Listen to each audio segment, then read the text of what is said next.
Hello, this is Mayor Chapman.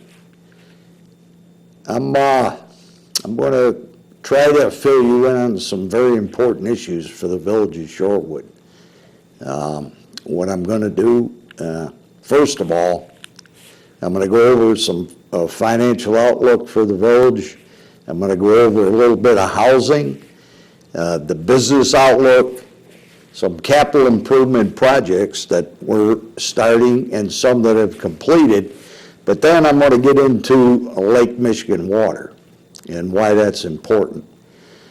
A little bit at the end about Shorewood people and some things that we're doing with the residents and for the residents. First of all, the financial outlook. Taxes are 76% that support our general fund. Our general fund this year is projected to be about $11.4 million. Sales tax is 50% of the 76% of taxes. So you can see sales tax in the village of Shorewood is very important, and it supports most of the activities that we do. On this slide, you'll see that sales tax continues to rise as businesses locate in Shorewood and businesses stay healthy in Shorewood. The sales tax continues to rise. It's $4 million, which is about 33% of the total budget. Property tax, our allocation. I give this slide and I show you this slide just to represent that Shorewood is only two lines, the village of Shorewood and the village bridge and road fund. Every one of your tax dollars, your property tax dollars, Shorewood only takes 0.5 cent for road and bridge and 3.5 cents for the general fund. So when you're looking at what Shorewood is when it comes to your property tax, we're 4 cents. Now, out of that 4 cents, out of each dollar that you pay in property tax, we rebate 1 cent of that. So when you get your rebate check this month, that represents 25% of what we collect in property tax. You'll also see on this chart that schools, which are very important to the children of the village, represent almost 75% of your property tax dollar. We need to educate our children, we need to keep them in good, solid schools, and we need to pay our teachers properly. So that's where most of your tax dollars go. Housing. I'd like to show that we had the bubble back in the 2006, 7, and 8 period, and the bubble burst. This chart represents that with the black bars. Then the recovery began. The blue bars show that we've recovered at the rate of 5% a year, to where now we're up to about 140 housing starts per year, and we look like that'll continue. Hoping that it'll level off at a certain time at a good growth rate, but not a growth rate that we can't support with our infrastructure. Residential development, we've got 3 groups that are building, that are national builders. We got Ryan Homes in the town center, and their homes are under construction right now. We've got Ryland Homes up north in the Edgewater subdivision, and they're under construction now. Del Webb project, which is Shorewood Glen, as most of you realize, right now only have about 60 lots left. And then the Shorewood Glen project will be built out. Other national builders are looking at Shorewood because it's a great place to build, it's a great place to be. And they know that compared to the areas around us right now, we're more competitive than most any area that's in this neighborhood. Building permits. This slide only represents the building permits that are not brand new houses being built. And the only thing that I put it up here for is to show you that People are investing in their home in Shorewood. They're staying in their homes, and they're putting in fences, decks, swimming pools, and roofs, putting roofs, new roofs on the house. So what it looks like is that people are happy here, they want to stay here, and they're willing to invest in their homes. Business outlook. What we have is, if you look down at the lower right-hand corner of this slide, our business outlooks are 35 new businesses located in Shorewood this year. Now, the important part of that is that not only did 35 businesses locate in Shorewood, but 75% of that 35 are businesses you can walk into. You can talk to the owner. Some of these are represented here on the slide. Coming soon, what we have is up in the upper right-hand corner of this slide, you'll see that the Heartland warehousing project now has Building B and Building C. Bob's Furniture is going to locate in C, which is the new building that just got put up. And then A, in the black, is a building that's going through the permit process right now. Down in the lower right-hand corner, you'll notice that that's the corner of 52 and 59, where the old Baba's Restaurant used to be. That's the new project that's scheduled to build there. Hopefully, construction looks like it's going to start this year. And if you look at the lower left-hand corner, what you have is you have two businesses getting ready to locate at the old Dominic's Kiosk gas station. That's been cleared out now. The ground's been reclaimed. And what you have here is you have Noodles Restaurant moving in and another mattress business moving onto that corner. And that they should be in business by the end of the summer. This slide right now, what we've done is we've gotten a contract with a professional consultant group. What they do is they promote your village at these different events out in Las Vegas, up in Chicago, out in New York, and they promote Shorewood in those areas for businesses that want to find some place where it's a healthy climate, it's a safe climate, and that government will work with you to bring your business in. Shorewood's going to get that promotion. Another thing on this slide that I'd like you to really look at is the primary retail trade area. The population for that is 120,000. The retail coach consultant figured it out that by studying our businesses, this is the amount of people who shop in Shorewood. And it ranges all the way from Essington Road in towards Joliet to Caton Farm Road to our north, down to Manuka, Shanahan, and out to Platteville to our west. You can see that a town of 15,000 people has people shopping here, and actually almost 12 times, 10 times the amount of people are supported by our businesses. And that's in a steady way. So that's important, because these people do not live in Shorewood, do not take part in the services that Shorewood has to offer, police service, and plus all our infrastructure. These people are shopping here, paying sales tax to our businesses, which benefit all of us. Now, just to give you a few capital improvement projects that are going on right now. Right now, these are ones that have been completed this year. Route 59 lighting, which is at the corner of 59 and Black Road.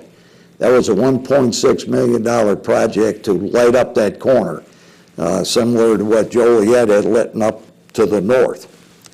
What we've done here is we made sure that these were lights that were recessed so that there wouldn't be a lot of glare down at the corner, but the looms would increase dramatically, which they have. Now that goes from the water tower up to the school on Black Road, and from Joliet to the Forest Preserve on Route 59.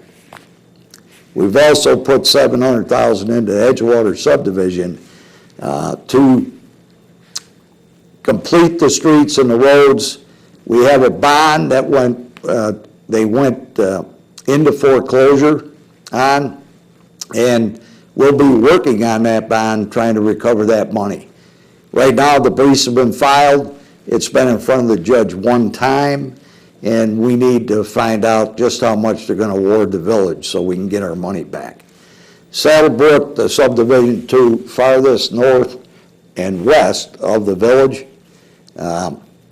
that needed to be completed also. We put lighting and pavement improvements in at the total cost of about $150,000. Windstone Park is a park that's on the books right now. It's been planned now for the past 5 years. It's a cost share with the state, with the Illinois Open Space Grant Program. And what we have here is we have a beautiful park, beautiful facility. Shorewood has its share of the money, but the state is in kind of they're in a holding pattern because the governor is trying to balance the budget. He's trying to figure out what to do down there. We understand that. So what we're doing is we're going on hold ourselves. We'll have our share of the money available when that park is released and the funds from the state are released. Right now, it's going to be a beautiful 4.5 acre park. When we're done, there will be a ball diamond, a soccer field, and a splash park for kids in that area, and just a nice area for people to go to and relax. Capital improvement projects that are coming. We're going to repair 3 miles of roads at a total cost of $1.2 million. We're also going to put the drainage for Park Shore storm sewer for half of Park Shore Drive up to our northeast. We're going to put that underground like we did to Shorewood Drive. It's dangerous. The water backs up in ditches up to 2.5 feet deep in areas. It's something that the children should not have to be around. Drivers should not have to pull off the side of the road and sink into their ditches. So we're going to put that underground like we did Shorewood, and it's a 2-year project. Ash tree replacement. I know that a lot of you have seen trees in the parkways disappear and they were cut down. The problem right now is the replacement. Most of the nurseries in the area don't have the full growth tree that we're looking for. So, but because of the emerald ash borer, we need to get those trees, those ash trees out of here. Everybody's doing it. They're doing it all the way from Wisconsin down through Illinois. So it's not something that's just unique to the village of Shorewood. We're going to take the trees out of the parkway now. A lot of them we did replace over the last couple of years, but we're going to have to wait for some trees to mature. So you may not see replacements for 2 years, but then we'll start to replace them once we can find 4-inch diameter trees. Capital improvement projects continued. The big project for the village of Shorewood this year is a 1.5 million gallon water tower. You'll see it over the next few months. You'll see it going up in the air. It's on Mound Road, and it's just west of the railroad tracks. What this does is the American Water Works Association has recommended to us that we need to have at least an average day of pumping above ground in our tanks. An average day of pumping is 1.5 million for the village of Shorewood for potable water. So we've got that above ground now. But the future, we had to start planning for the future. So the 1.5 million gallon tank, because we could get a very low interest loan for that construction, the board decided it was time to get that tank into the air. So that's been in the planning for a year, and now it's under construction. So when you see that tank going up, you'll understand exactly what we're talking about. Now, a very important issue, the part of Shorewood. The most important thing that this corporate, the corporate entity here in the village, which is your village board, staff, and employees, the corporate entity needs to make sure that the village of Shorewood has water. That's our number one item. On this slide, I want you to pay attention to the three things that are important. We need sufficient quantity. Okay, we also need a high quality water, and we need sustainability. Number three, sustainability is very important. I understand that sometimes when you look at it, you go, well, I'm okay now. And, you know, it's like the guy who jumps off the building. He's down past the 10th floor. I'm okay, you know, but eventually he's going to hit the concrete below. The corporate entity needs to pay attention to that and has to continue to watch for things that are down the road. And what I want you to do is pay attention here in a minute because of the slides that I will show you. Right now, the existing system, okay, a lot of people really think we get our water from Joliet. That's not the case. We get our own groundwater. Supply is 4 shallow wells that are up to our north, down around 150 feet. And then we have the 2 deep wells with radium removal waste treatment plant to our south. Those deep wells are down over 1,300 feet. Our storage capabilities above ground are the Black Road tank, which is a 500,000 gallon tank, the Walnut Trails tank, which is a 1 million gallon tank. Now that gives us that 1.5 million that we need above ground today. We're building the Mound Road tank, which is a 1.5 million gallon construction. That should put Shorewood in shape to be in compliance for the standard that should be met for the safety of the residents all the way out in the future for the build out of the entire Will County area. And along with that, we got 93 miles of pipe that are distribution networks. Now, this next slide, please pay attention to. Sustainability of our deep aquifer. When you look at the black box, the small black box in the middle, I tried to emboss onto this chart. That's Shorewood, okay?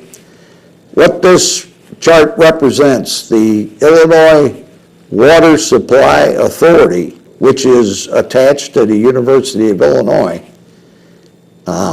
they do surveys for the whole 8-county region around Chicago. And what you have here is you have in the green represents you have the underground water, which is pretty much basically at sea level. When you start to go to the orange and the yellow, it starts to get a little under sea level. When you get to the red or the deep orange, you're a lot deeper and you're down. This chart represents what the Illinois State Water Survey team out of this Illinois University, what they're telling us right here is that's the Joliet Depression. That's what they're calling it. And this survey was done in the year 2012. This is when we first became aware that our groundwater, the deep aquifer that we were depending on, was starting to deplete. I'm only going to read the top paragraph on this chart. The State Water Survey indicated that based on recent data collected on the deep aquifer, the Joliet cone of depression is worse than presented in the 2012 Illinois State Water Survey Regional Water Supply Report.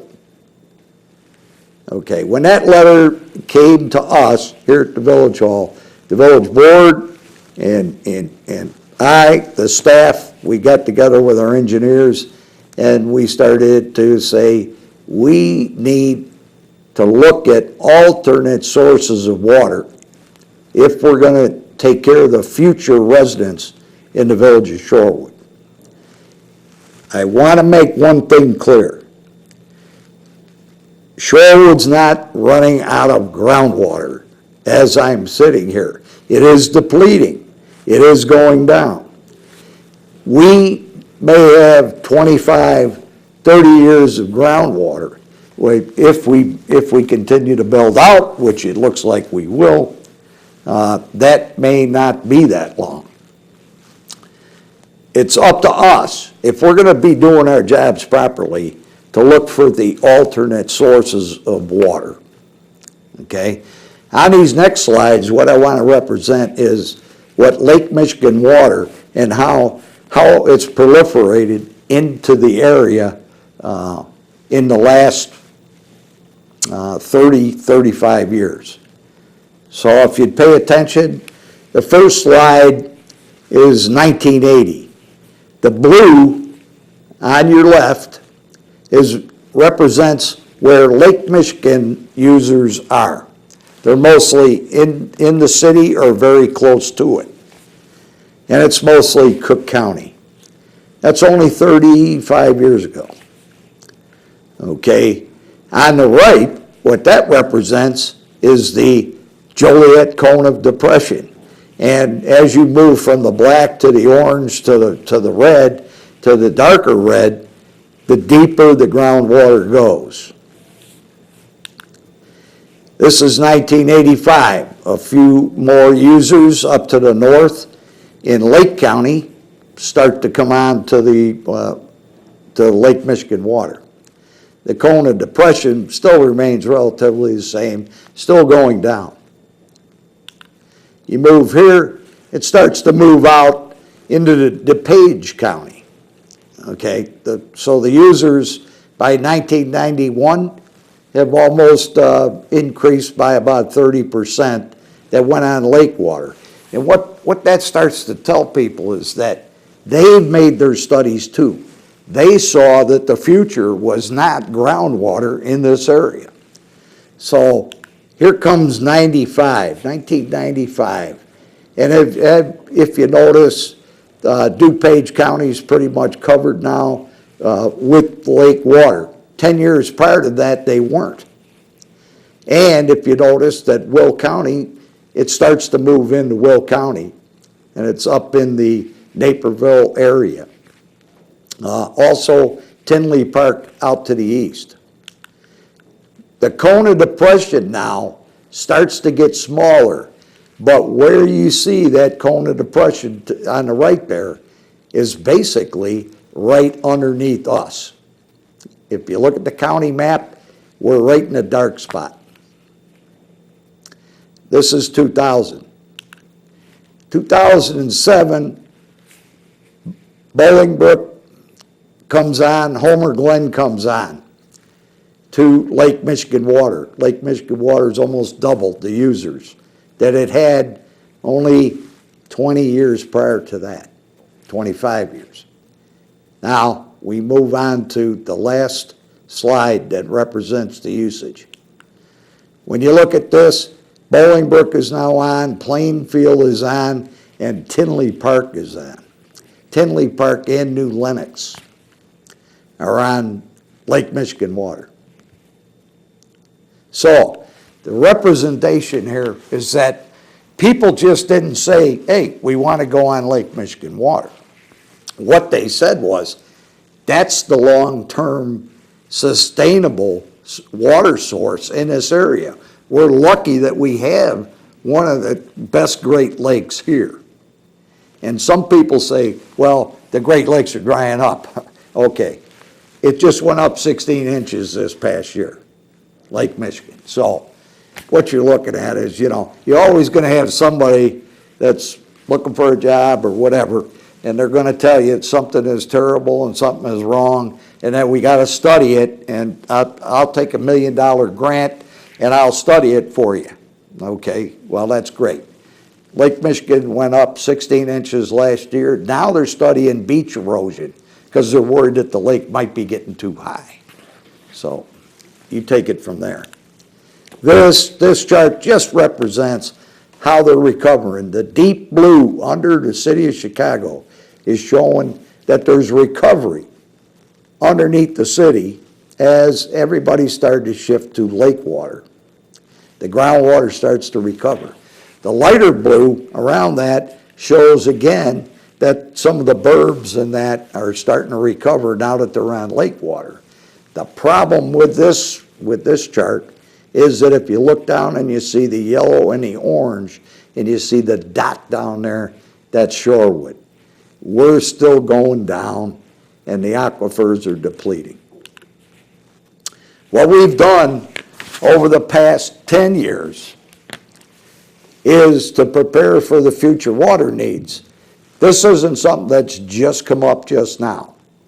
What we did, we had to dig the deep wells in order to maintain the supply that we needed, but we started to look for the future. In 2000, studies began to show signs of depletion of the region's groundwater, okay? So that's 15 years ago. 2006, Shorewood granted they were granted the Lake Michigan allocation. It's the only one remaining in the southwest Chicago region.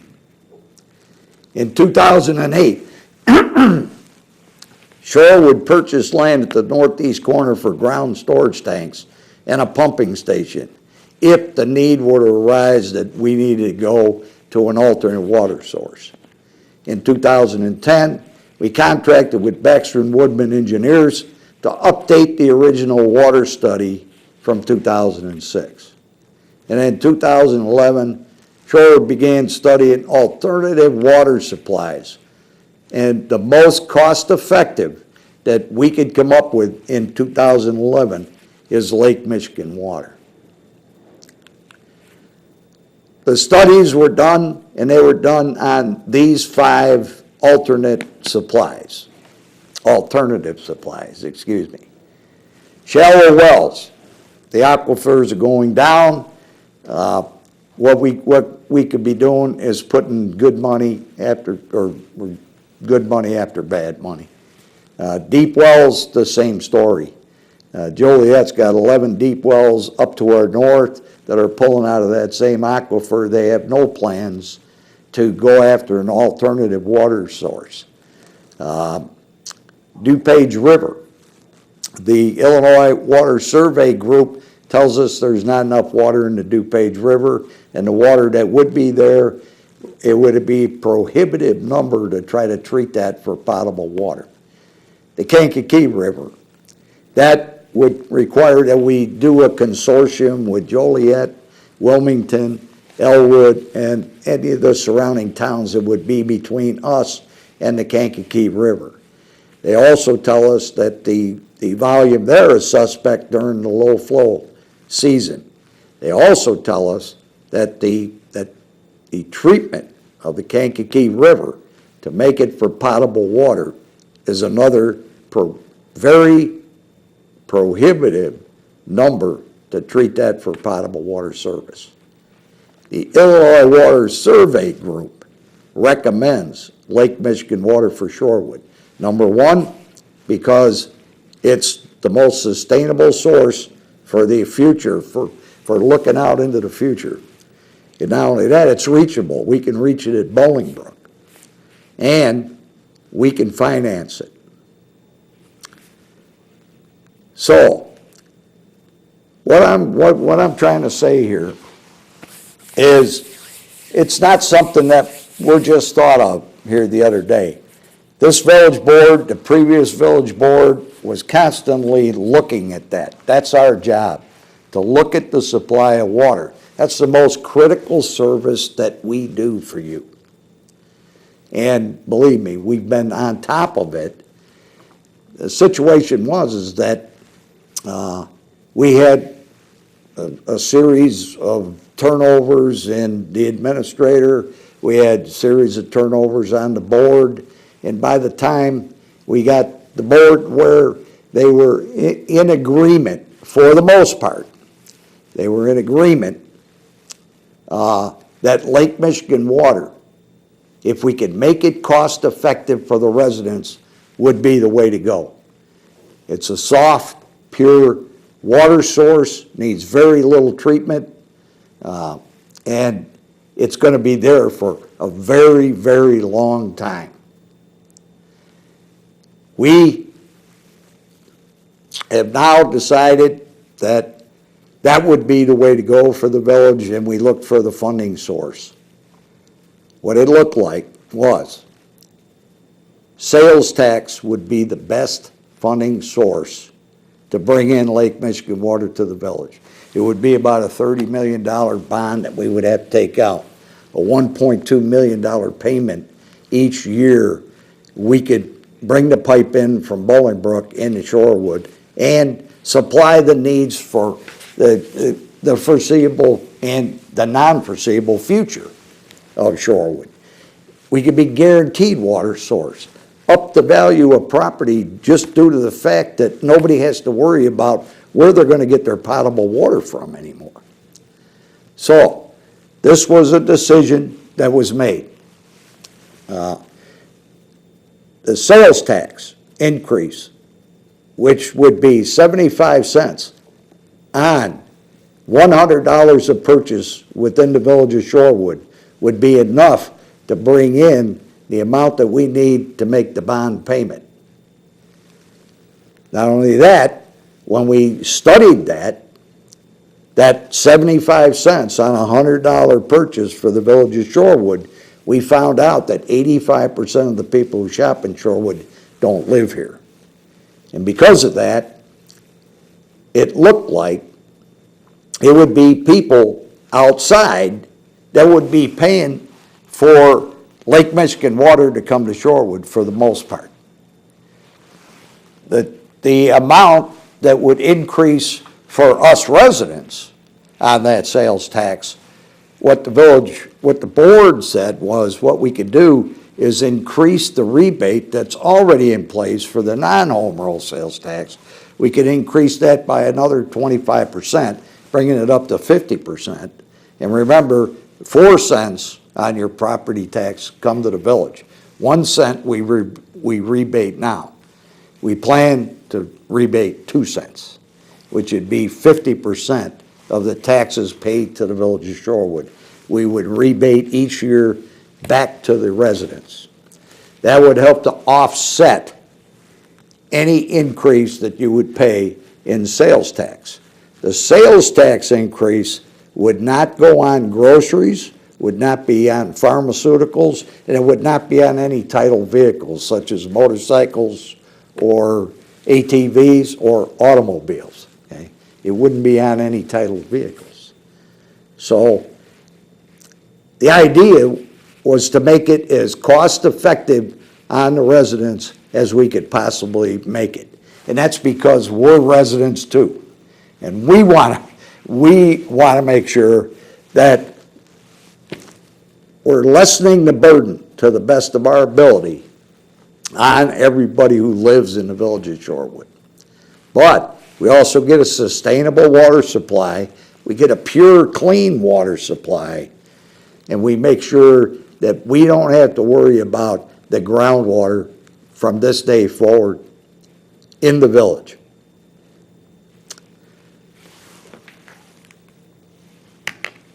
The recommendation then on this slide is to convert to Lake Michigan water. That's the recommendation from all our consultants, from our engineers, from the Illinois Water Survey Group.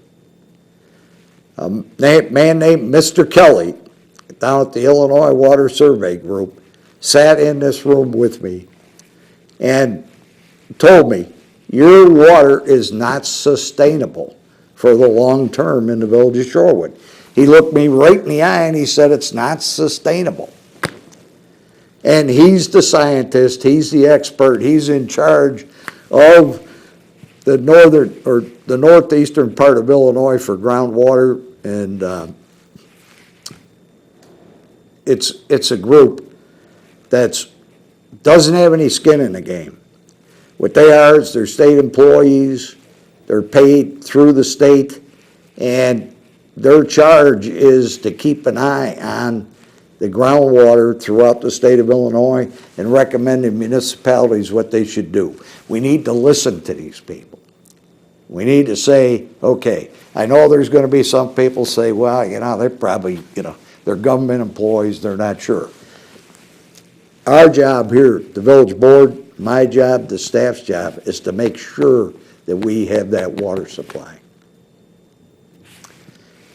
I've done this presentation now. This is my 8th time. As you can tell, I'm kind of losing my voice. But at any rate, what I want to let you know is that this is the most important thing that we've addressed in the history of the village since 1957. It's something that we need to pay attention to, and it's something that we need to resolve.